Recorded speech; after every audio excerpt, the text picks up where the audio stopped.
ఓటే నీ ఆయుధం. యువత మేలుకో, నచ్చిన లీడర్ను ఎన్నుకో. జాగో ఓటర్ జాగో, ఓటును అమ్ముకోకు. నీవు తీసుకునే 500 5 నీ భవిష్యత్తు. ఒక్క ఓటు చరిత్ర గతిని మారుస్తుంది. ప్రజాస్వామ్యానికి పునాది నీ ఓటు. మీరు వేసే ఓటు నాయకులు పంచే నోటు కోసమా, అభివృద్ధి కోసమా? సోషల్ మీడియా తెరిచినమా అంటే గిసొంటి మెసేజ్లు పుట్లు దొరుకుతాయి. ఉల్లా ఇంట్లో కూర్చొని ఇంత పద్ధతిగా పోస్టులు పెట్టిన వాళ్ళ చైతన్యం ఓటేసే కాడ ఏమైందో మరి.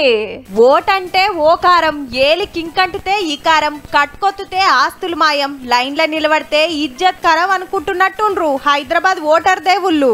లేకుంటేంది, గల్లీలనే పోలింగ్ సెంటర్ పెట్టినా, ఇంటింటికి తిరిగి స్లిప్పులు వంచినా, అందరికి సెలవులు ఇచ్చినా ఓటయ్య దరియలే మరి. తెలంగాణ మొత్తంలా సిటీలనే నెరి అధ్వానం. హైదరాబాద్, సికింద్రాబాద్, మల్కాజ్గిరిలా చాలా మంది ఓటక్కే వాడుకోలే.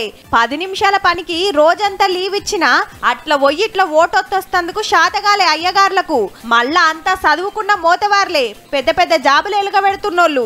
దేశంలా అట్లా మారాలే, ఇది ఇట్లుండాలే, అది అట్లుండాలని గప్పాలు కొట్టేటోళ్ళే. వచ్చినోళ్లకు ఎండగొట్టొద్దని టెంట్లేసిండ్రు, మంచినీళ్ళ సౌలతి వేసిండ్రు. 5 ఏండ్ల కొనాడు మనల్ని ఏలుకునేటోళ్లను ఎన్నుకునుడు శాతగాలే గని, హబ్బా మంచి సెలవు దొరికిందని సినిమాలకు, షికార్లకు, టూర్లకు తిరిగిండ్రు. సూటు బూటేసుకొని టిక్కుటక్కు తయారయ్యే సిటోళ్ళ కంటే ఊర్లా గోషి పెట్టుకునే తాతలు, అవ్వలు 10 వాళ్ళు నయం. హాగో ఎంత పెద్దగా లైన్లు కట్టిండ్రో. గట్లనే ఎవరిదన్న ఓటు పోతే నేను సచ్చినట్టే లెక్క అని ఫీల్ అయ్యి లొల్లులు పెట్టుకుంటారు. సిటీకి బతుకొచ్చినోళ్లకు ఊర్లో ఓటు ఉంటే బస్సులు దొరకకుండా, సీట్లు దొరకకుండా డబుల్ ఛార్జీలు సుతా పెట్టుకొని పోయిండ్రు బొచ్చెడు మంది. ఫుల్ బిజీలు ఉండే సినిమాళ్ళు, సెలబ్రిటీలు, ఆటగాళ్ళు, పాటగాళ్ళు పద్ధతికి వచ్చి ఓటేసిండ్రు గాని మనోళ్ళ కథ ఏమో గిట్లుంది.